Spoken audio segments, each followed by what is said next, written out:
جب عبادت کا مقصد بدل جائے تو پھر عبادت کے طریقے بھی بدل جاتے ہیں. یہی دراصل بنی اسماعیل کے ساتھ ہوا. جیسے جیسے وہ توحید سے دور ہٹتے چلے گئے، اللہ کی رضا ان کی نظروں سے اوجھل ہوتی چلی گئی، آخرت سے وہ لاپرواہ غافل ہوتے چلے گئے. اسی طرح وہ بیت اللہ کی تعمیر کے مقصد سے دور ہٹتے چلے گئے اور اپنے رسول کے بتائے ہوئے طریقے ان کے لیے بیکار ہو کر رہ گئے. انہوں نے رسول کے بتائے ہوئے طریقوں میں تبدیلی کر لی، یہاں تک کہ ان کے ہاں اصل نماز تو بالکل کھو کر رہ گئی اور اس کی جگہ صرف تالیاں پیٹنا اور سیٹیاں بجانا رہ گیا. اللہ کا گھر موجود رہا، بجائے توحید کے وہ شرک کا گڑھ بن کر رہ گیا. گھر موجود تھا، بظاہر نظر آ رہا تھا، مقصد برباد ہو گیا. ذمہ داری بھول ہی گئے وہ کہ اس گھر کے ساتھ کیا ذمہ داری ہے جو ان کو دی گئی ہے. صرف وہ فخر ان کا باقی رہ گیا کہ ہم خانہ کعبہ کے متولی ہیں. تو جب مقصد بدلا، عبادت کے طریقے بدل گئے، دین کے اندر بدعات شامل ہو گئیں. اسی فتنے کو اوائڈ کرنے کے لیے، پریونٹ کرنے کے لیے، اس سے مسلمانوں کو روکنے کے لیے نبی اکرم صلی اللہ علیہ وسلم نے ہم سے کہا ہے کہ ہر نئی بات بدعت ہوتی ہے جو دین میں گھڑ لی جائے، اور ہر بدعت گمراہی ہے، اور گمراہی کا ٹھکانہ جہنم ہے. بدعت حسنہ، بدعت سیئہ کوئی چیز نہیں، ہر بدعت کے لیے فرما دیا گمراہی ہے. اب یہ آپ آیت پڑھیے اور ذرا آج کے زمانے میں آ جائیے اور مسلمانوں پر ایک نظر ڈالیے. نظر یہ آتا ہے کہ ان تمام وارننگز کے موجود ہوتے ہوئے بھی ہم نے کلام اللہ کے ساتھ بالکل وہی سلوک کیا ہے جو بنی اسماعیل نے بیت اللہ کے ساتھ کیا تھا اور اپنی نماز کے ساتھ کیا تھا. بیت اللہ کو دیکھیں، خانہ کعبہ اپنی جگہ موجود تھا، اللہ تعالیٰ نے خود اس کی حفاظت فرمائی، اس کو تو کچھ نہ کر سکے، اللہ نے حفاظت کی اس کی. اسی طرح قرآن آج موجود ہے اور بالکل محفوظ ہے، اللہ نے اس کی حفاظت کا خود ذمہ لیا ہے.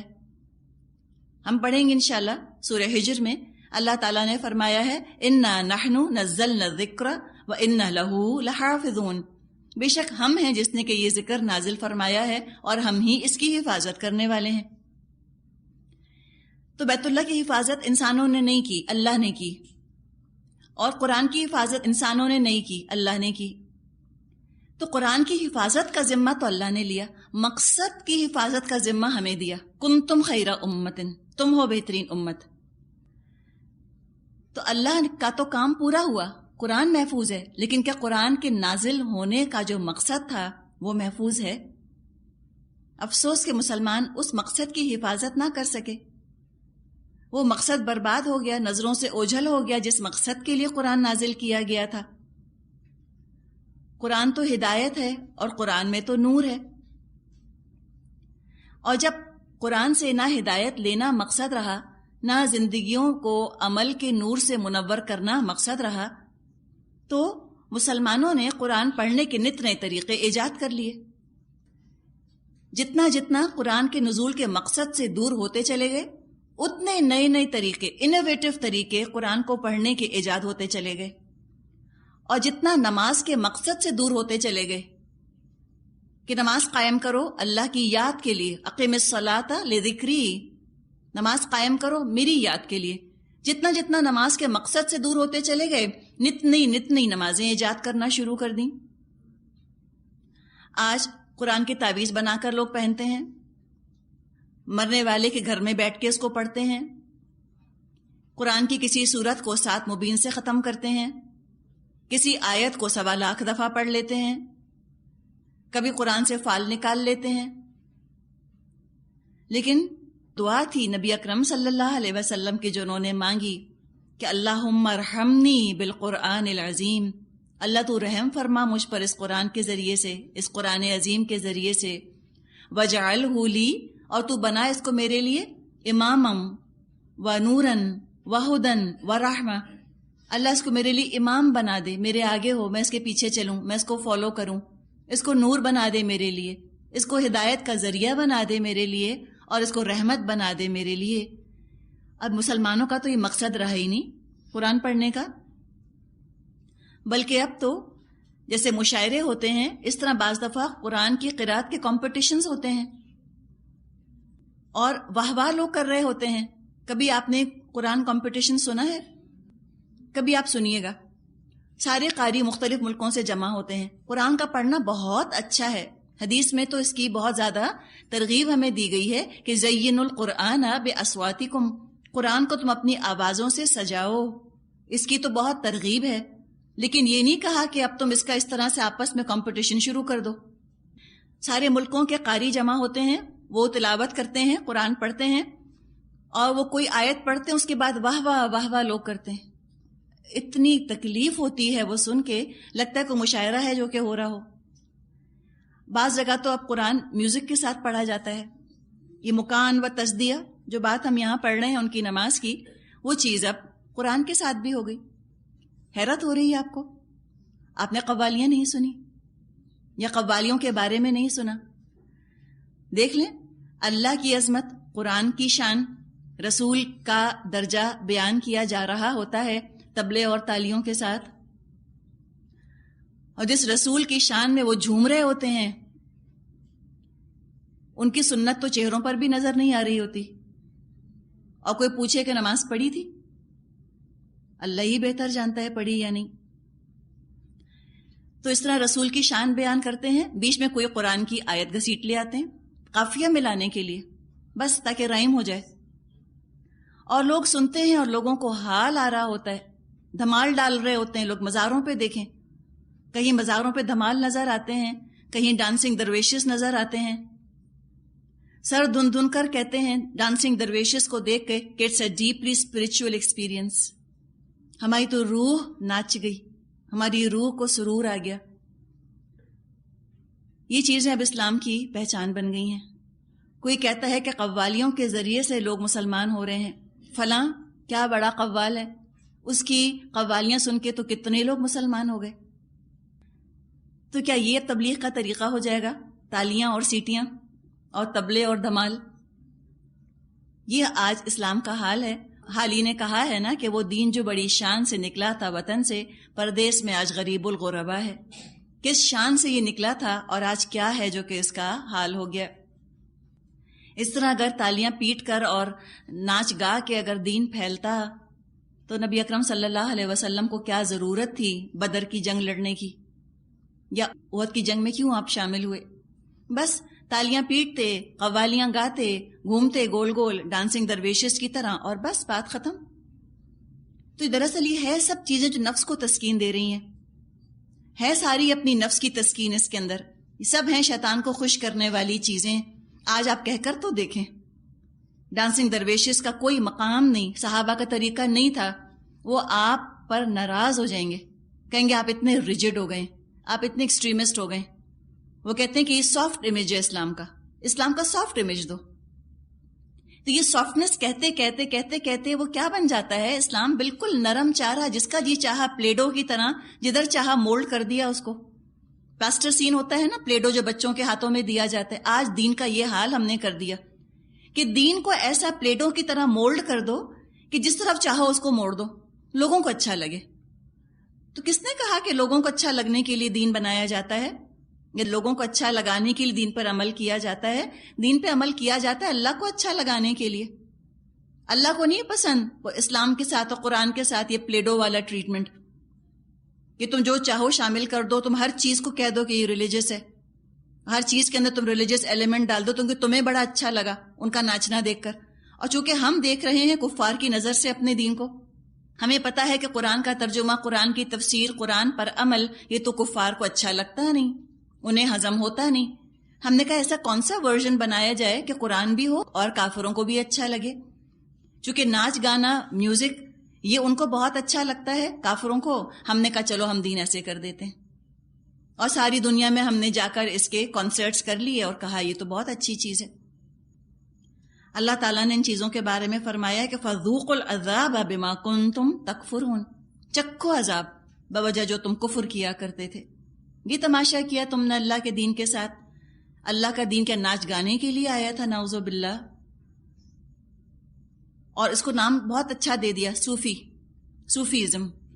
صوفیزم کے اندر ان کا کہ بس باطنی ہے، باطنی چیزیں ہیں ساری کی ساری، روحانی تسکین تلاش کرو چاہے کسی چیز میں ملے. یہ جو طریقہ ہے نا، آپ دیکھیں تالیاں بجانا، یہ سیٹیاں بجانا، یہ ناچ گانے کے ساتھ، یہ آپ کو ہر مشرک مذہب میں ملے گا. بھجن گاتے ہیں وہ لوگ، یا جیسے کرسچنس کے وہ ہائمز وغیرہ ان کے ہوتے ہیں، کوائرز ہوتے ہیں ان کے، اور اس کے اندر وہ کچھ گانے وانے قسم کی چیزیں ہوتی ہیں. اسلام ہر طرح کے میوزک سے بالکل پاک ہے. اسلام کی عبادات کے اندر موسیقی کا، میوزک کا، سر تال کا کوئی دور دور ذکر نہیں. انسان کی روح تو اللہ کے کلام پر پلتی ہے. اللہ کا کلام ہے جو کہ اس کو غذا دیتا ہے. جس کسی نے کہا ہے کہ music is food for the civil, تو کوئی ان سے پوچھے کہ یہ بتاؤ کہ یہ جو ناچتے ہیں اور گاتے ہیں تو ان کو سکون کیوں نہیں ملتا؟ ان کی زندگیاں اتنی بے سکون کیوں ہیں؟ اتنی تنگ کیوں ہیں؟ یہ نفسیاتی مریض کیوں بن جاتے ہیں؟ اور آپ اخباروں میں بیان پڑھیں گی کہ جتنا زیادہ آرٹ اینڈ کلچر کو فروغ دیا جائے گا اتنا دنیا میں امن ہوگا. جنگوں کو ختم کرنے کا طریقہ ہے کہ سب ناچیں گائیں، سب ڈرامے کریں، تو دنیا میں کیا ہوگا؟ امن. آپ کو معلوم ہے ہٹلر آرٹسٹ تھا؟ معلوم ہے آپ کو؟ جی. کیا کیا اس نے؟ آرٹسٹ تھا. اس کو بہت شوق تھا تصویریں بنانے کا، پینٹنگز وغیرہ کرنے کا. تو کیا ہوا؟ نیرو کو جانتی ہیں؟ رومن ایمپرر تھا، بے انتہا شوقین تھا آرٹ کا. جب لوگوں نے مار دیا اس کو اس کے مظالم کی وجہ سے، انتہائی کرول تھا، انتہائی ظالم تھا. اتنا لوگوں کو ٹارچر کیا اس نے، خاص طور پہ جو عیسیٰ علیہ السلام کے ماننے والے جو زمانے کے مسلمان تھے ان کو شیروں سے پھڑوایا، اور کیا کچھ نہیں کیا اس نے. جب لوگوں نے اس کے مظالم کی وجہ سے اس کو مارا، مرتے مرتے اس نے کہا کہ اے گریٹ آرٹسٹ ڈائز. آج ایک بڑا آرٹسٹ مر رہے، دنیا کا بڑا نقصان ہو گیا. یہ ہم فیلسی سنتے ہیں اخباروں میں کہ آرٹ سے دنیا میں امن آئے گا. تو پھر کیا ہو گیا ہٹلر کو اور نیرو کو؟ آرٹ نے کیا دیا؟ آرٹ نہیں دیتا. یاد رکھیں، اللہ کا دین اگر پیور فارم میں رہے اور لوگ اس کو نافذ کریں تو یہ ہے جو کہ دنیا میں امن کا انشاءاللہ باعث بنے گا. ناچ گا کر امن نہ کبھی پہلے آیا اور نہ کبھی آگے آئے گا. تو اپنے دین کو ان اضافوں سے، ان ایڈیشن سے ہمیں پاک رکھنے کی ضرورت ہے. نہ ہم کبھی انکریج کریں ان کو، نہ پروموٹ کریں. آگے فرمایا آیت نمبر 36، ان الذین کفروا ينفقون اموالهم ليصدوا عن سبیل اللہ فسينفقونها ثم تكون عليهم حسرة ثم يغلبون والذین کفروا الى جہنم يحشرون. جن لوگوں نے حق کو ماننے سے انکار کیا ہے وہ اپنے مال اللہ کے راستے میں روکنے کے لیے صرف کر رہے ہیں، اور ابھی اور خرچ کرتے رہیں گے، مگر آخر کار یہی کوششیں ان کے لیے پچھتاوے کا سبب بنیں گی، پھر وہ مغلوب کیے جائیں گے. آیت 37، لِيَمِيزَ اللَّهُ الْخَبِيثَ مِنَ الطَّيِّبِ وَيَجْعَلَ الْخَبِيثَ بَعْضَهُ عَلَى بَعْضٍ فَيَرْكُمَهُ جَمِيعًا فَيَجْعَلَهُ فِي جَهَنَّمَ أُولَئِكَ هُمُ الْخَاسِرُونَ. پھر یہ کافر جہنم کی طرف گھیر لائے جائیں گے تاکہ اللہ گندگی کو پاکیزگی سے چھانٹ کر الگ کرے اور ہر قسم کی گندگی کو ملا کر اکٹھا کرے، پھر اس پلندے کو جہنم میں جھونک دے. یہی لوگ دراصل خسارہ پانے والے ہیں. تو یہاں بتایا کہ دیکھو یہ کافر ہیں، کافر خرچ کر رہے ہیں کفر کی راہ میں، یہ بھی جانیں کھپا رہے ہیں کفر کے لیے. تو دیکھا جائے تو کافر بھی مجاہد ہے، وہ بھی جہاد کر رہا ہے، جد و جہد کر رہا ہے، کوشش کر رہا ہے، لیکن فی سبیل اللہ نہیں کر رہا، بلکہ فی سبیل الشرک کر رہا ہے. تو جان کا خرچ کر دینا یا مال کا خرچ کر دینا، جان نثار کر دینا، کوششیں کرنا، بھاگ دوڑ کرنا، محنت مشقت کرنا، یہ تو سب کر رہے ہیں دنیا میں. تو اس چیز کی کوئی ویلیو نہیں ہے کہ تم نے جان دے دی یا تم نے مال خرچ کر دیا یا تم نے تھکایا اپنے آپ کو، وہ تو سبھی کر رہے ہیں. ویلیو اس چیز کی ہے کہ کس مقصد کے لیے تم نے اپنا مال، جان یا اپنی محنت خرچ کی. For what? پرپس کیا تھا تمہارا؟ مقصد کیا تھا؟ کس کے لیے تھکایا اپنے آپ کو؟ کس مقصد کے لیے تم نے جان دی؟ کفار نے کفر کے لیے جانیں دی، مال خرچ کرے، کوئی اجر نہیں. اس کے بدلے تو وہ جہنم ہی خرید رہے ہیں۔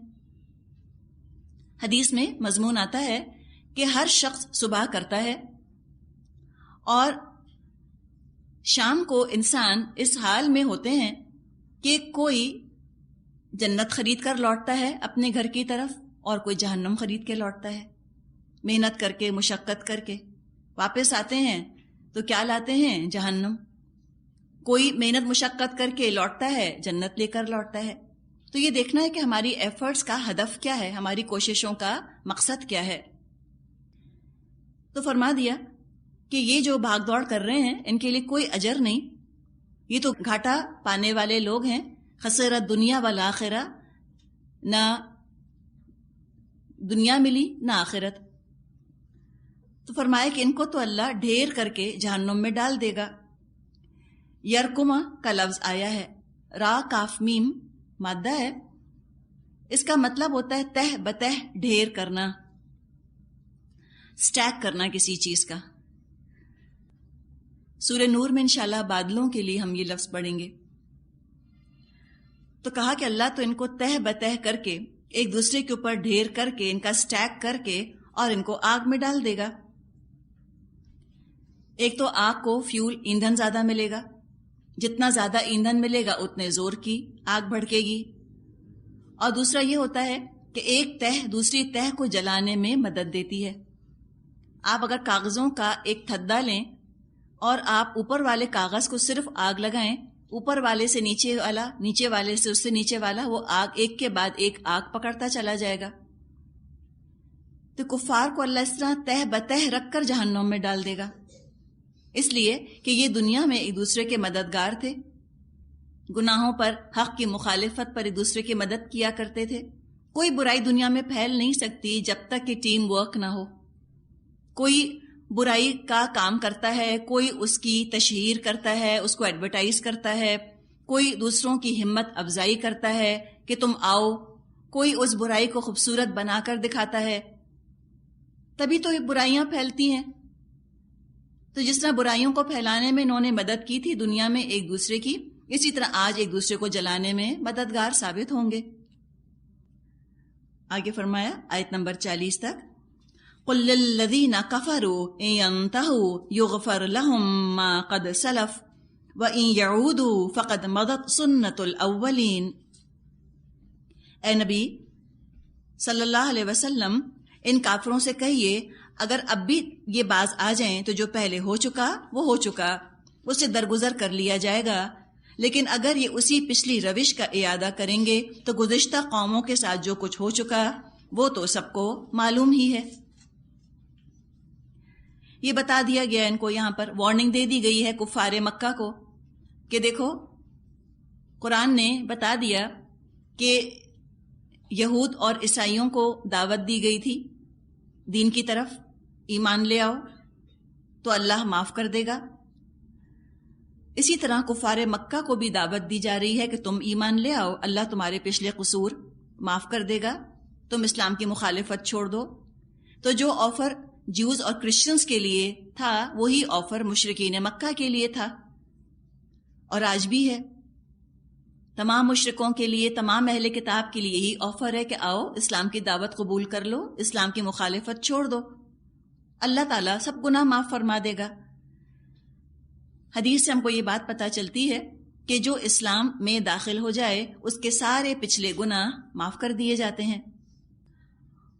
اور یہ بتا دیا کہ وَإِن يَعُودُوا، اور اگر یہ لوٹے، انہوں نے اپنی روش نہ چھوڑی، اپنے کفر پر اگر یہ اڑے رہے، تو فقط مضت سنت الاولین، تو تحقیق گزر چکا پچھلوں کا طریقہ۔ یہ بھی وارننگ دے دی، انجام وہی ہوگا جو عاد، سمود، قوم لوط، قوم شعیب کا ہوا۔ یعنی جن داستانوں سے عبرت حاصل کرنے کے بجائے ان کو یہ سن کر اساطیر الاولین کہہ دیا کرتے تھے، وہ چیز ان کی اپنی کہانی بن جائے گی۔ دراصل یہ تو ان کا اپنا مستقبل ہے جن قصوں کی شکل میں ان کو دکھایا جا رہا ہے۔ اگر انہوں نے سبق حاصل نہ کیا ان قصوں سے تو یہ قصے ان کا مقدر بن جائیں گے، یہ ان کی تاریخ بن جائیں گے۔ اور وہ ہوا، یہی ہوا جنہوں نے نبی اکرم صلی اللہ علیہ وسلم کی مخالفت نہ چھوڑی، ابو جہل، نضر بن حارث، ابو لہب، عتبہ بن ربیعہ جیسے لوگوں نے، آج ان کا کوئی وجود نہیں، کوئی نام لینے والا نہیں. جیسے قوم عاد، قوم سمود کا کوئی وجود نہیں، کوئی پروجینی، کوئی نسل ان کی باقی نہیں، اسی طرح مشرکین مکہ کا نام و نشان مٹ گیا. ان کا نام لینے والا کوئی نہیں جو آج کہے کہ میں ابو جہل کی اولاد ہوں یا میں ابو لہب کی اولاد ہوں. آگے فرمایا وَقَاتِلُوهُمْ حَتَّى لَا تَكُونَ فِتْنَةٌ وَيَكُونَ الدِّينُ كُلُّهُ لِلَّهِ فَإِنِ انْتَهَوْا فَإِنَّ اللَّهَ بِمَا يَعْمَلُونَ بَصِيرٌ. اے ایمان والو، ان کافروں سے جنگ کرو یہاں تک کہ فتنہ باقی نہ رہے اور دین پورے کا پورا اللہ کے لیے ہو جائے. پھر اگر وہ فتنے سے رک جائیں تو ان کے اعمال کا دیکھنے والا اللہ ہے. یہ بتا دیا جہاد فی سبیل اللہ کا ڈیفینیشن یہاں پر آ گیا. واحد یہ مقصد ہے جس کے تحت مسلمان ہاتھوں میں ہتھیار اٹھا سکتے ہیں. ان کو ہتھیار اٹھانے کی اور دوسرے کافروں کو قتل کرنے کی اجازت واحد اس مقصد کے لیے ہے، لا تکون فتنۃ ویکون الدین کلہ للہ، فتنہ باقی نہ رہے اور دین کل کا کل اللہ کے لیے ہو جائے. مسلمان قتال کریں، اس کے بعد اگر اللہ ان کو فتح دے تو وہ نظام قائم کریں جو کہ اللہ کا قانون ہو، اللہ کے قانون کو نافذ کریں، شریعت نافذ کریں.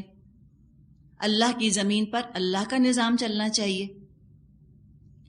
اللہ کی زمین ہے، اس پر کچھ لوگوں نے بغاوت کر دی ہے، اس بغاوت کو، اس ریبیلین کو دبانا ہے، اللہ کے دین کو نافذ کرنا ہے. تو ہائیسٹ لیول کے اوپر حکومت کی سطح پر دین نافذ ہو،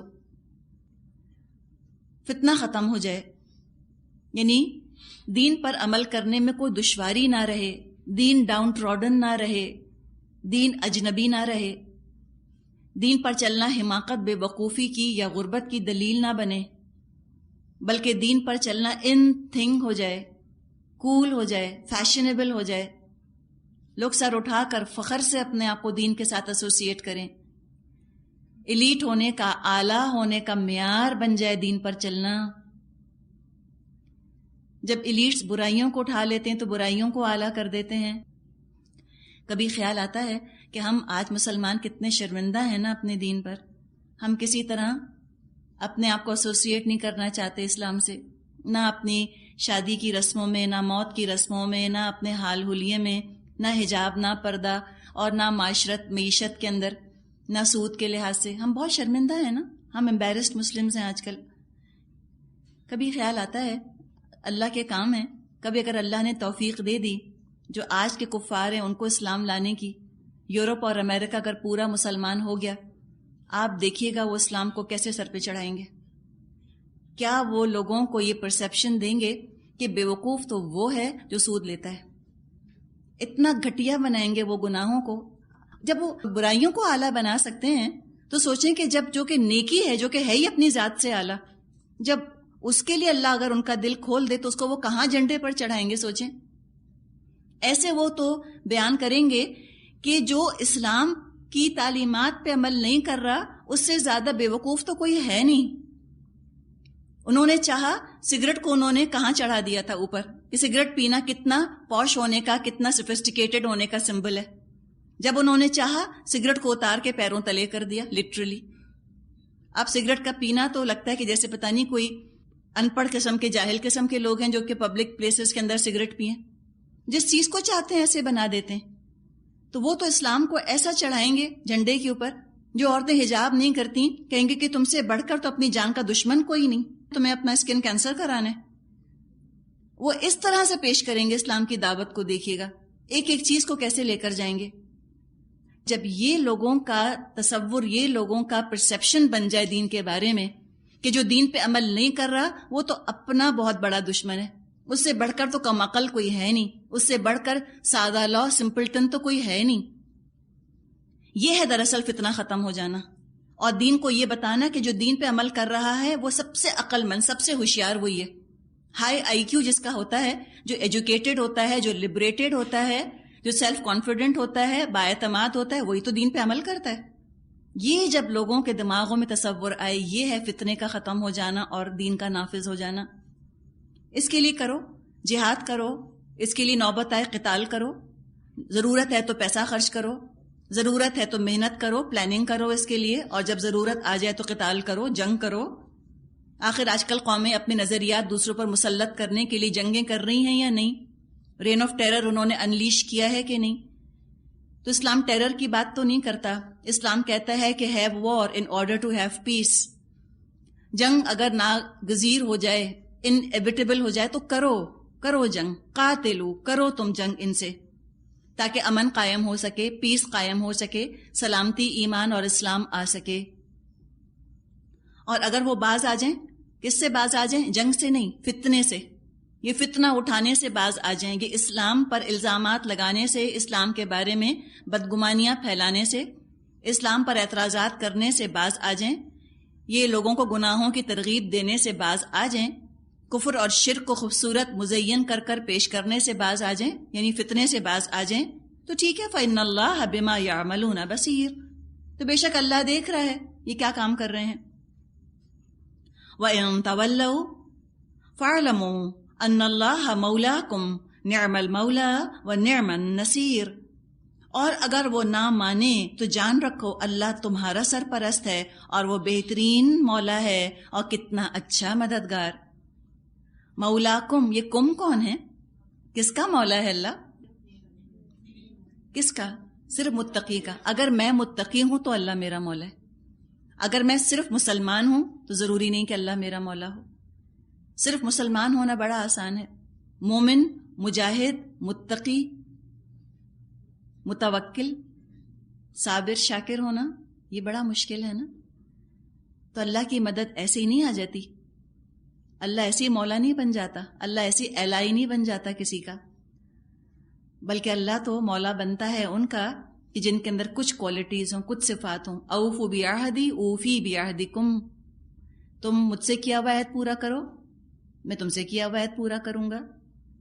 تم متقی بنو، تم مومن بنو، انتم الاعلون ان کنتم مؤمنین، تم ہی اعلیٰ رہو گے اگر تم مومن ہوئے۔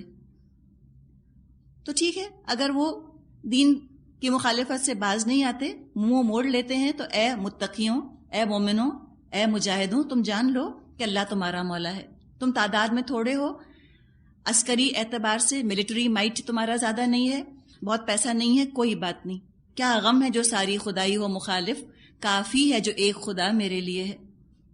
کسی طرح ہم بس اللہ کو اپنانے کی فکر میں لگ جائیں بجائے لوگوں کو اپنا بنانے کے، اللہ کو اپنا بنانے کی ہم فکر کر لیں، اللہ کافی ہو جائے گا انشاءاللہ، وعدہ ہے۔ نعم المولا، کتنا اچھا ہے مولا، کتنا اچھا ہے کارساز اللہ، ونعم النصیر، اور کتنا اچھا مددگار ہے۔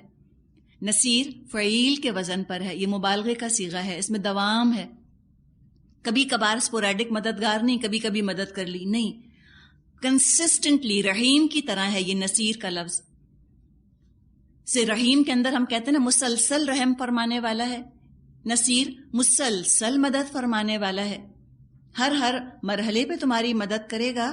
تم اللہ کو مولا تو بناؤ، تمہارا اپنا ہی اعتماد نہیں، تم سوچتے ہو اللہ کیا کرے گا، اللہ والے بن کے کرنا کیا ہے؟ تم تو اے مسلمان ہو آج خود مذاق اڑا رہے ہو کہ بس یہ بیٹھے اللہ اللہ کرتے رہتے ہیں، ان کا کیا ہوگا، یہ نمازیں پڑھنے سے کیا ہوگا؟ جب خود تم نے دین کا تماشا بنایا، تم نے تو خود اللہ کو مولا نہ بنایا۔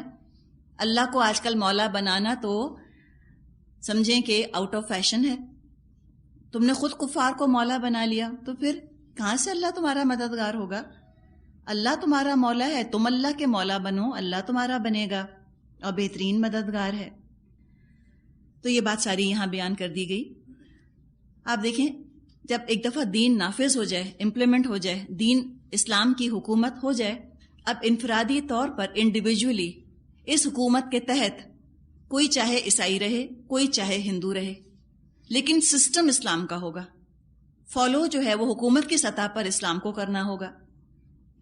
جہاں تک عرب کا تعلق ہے، وہاں کا معاملہ تو یہ خود نبی اکرم صلی اللہ علیہ وسلم کے ہاتھوں پورا ہوا، اور جو باقی جنگیں صحابہ نے لڑیں کفار سے، وہ اسی مقصد کی خاطر جنگیں کی کہ میری زندگی کا مقصد تیرے دین کی سرفرازی، یکون الدین کلہ للہ، میری زندگی کا مقصد تیرے دین کی سرفرازی، میں اسی لیے مسلمان، میں اسی لیے نمازی، یہی تو کرنا ہے۔ جب مسلمان ایران کی طرف گئے تو ایرانیوں نے مسلمانوں سے پوچھا کہ ہم تو تم سے جنگ نہیں کرنا چاہتے، تم کیوں ہم سے لڑنے آ گئے؟ تو سعد بن ابی وقاص رضی اللہ عنہ نے جواب دیا، انا قد ارسلنا، ہم آئے نہیں، ہم بھیجے گئے ہیں۔ کس نے بھیجا ہے؟ نبی اکرم صلی اللہ علیہ وسلم تو دنیا سے جا چکے تھے، ان کا مشن پورا کرنا ہے۔ ہم انہی کی دراصل مشن کی تکمیل کے لیے یہاں پر آئے ہیں تاکہ اسلام نافذ ہوئے۔ بڑا خوبصورت ان کا خطبہ آتا ہے کہ ہم تو بھیجے گئے ہیں تاکہ ہم لوگوں کو کفر کے اندھیروں سے اسلام کے نور کی طرف لائیں، اور بادشاہت کے ظلم سے نکال کر اور ہم لوگوں کو اسلام کے عدل کی طرف لے کر آئیں۔ یہ ہے مقصد جنگ کا۔ اس کے علاوہ اگر کوئی اور مقصد ہے، کوئی ذاتی شہرت مطلوب ہے، یا دولت کی لالچ ہے، یا قوم قبیلے کی کوئی غیرت ہے جو کہ ابھار رہی ہے جنگ کرنے پر، یا کوئی ٹیریٹوریل ایکسپینشن کا خیال ہے، اپنی جغرافیائی حدود بڑھانی ہے، کہ لوگ کہیں کہ بھئی فلاں اتنے بڑے ملک کا بادشاہ ہے، وہ ہرگز پھر جہاد فی سبیل اللہ کی کیٹیگری میں یہ چیزیں نہیں آتی۔ بہت بڑی غلط فہمی ہے جو ہم مسلمانوں کو ہو گئی ہے کہ جو مسلمان حکمران جنگ کا اعلان کر دے وہ جہاد فی سبیل اللہ بن جاتا ہے۔ ہرگز نہیں۔ بعد کے لوگوں نے اس جہاد کے لفظ کو، قتال کے لفظ کو بہت بدنام کیا۔ بعد کے مسلمان حکمرانوں نے اپنی ذاتی شان و شوکت کے لیے انہوں نے جنگیں لڑیں اور نام اس کو جہاد فی سبیل اللہ کا دے دیا۔ وہ جہاد فی سبیل نفس تھا سارے کا سارا، اپنے نفس کے لیے جہاد کیا انہوں نے، فتح بھی ہوئی، کبھی شکست بھی ہوئی۔ اس میں کوئی وہ جتنے بھی پرنسپلز دیے تھے اسلام نے جنگ کے، ان کا لحاظ نہ رکھا گیا۔ اب یہ ان کا کام، اس کا الزام اسلام کے سر پہ نہیں آتا، اس کا الزام ان کے اپنے انفرادی سروں کے اوپر جاتا ہے، وہ خود اللہ کو جواب دے دیں گے۔ والآخر دعوانا ان الحمد للہ رب العالمین، سبحانک اللہم و بحمدک، نشہد ان لا الہ الا انت، نستغفرک و نتوب الیک۔ السلام علیکم ورحمۃ اللہ وبرکاتہ۔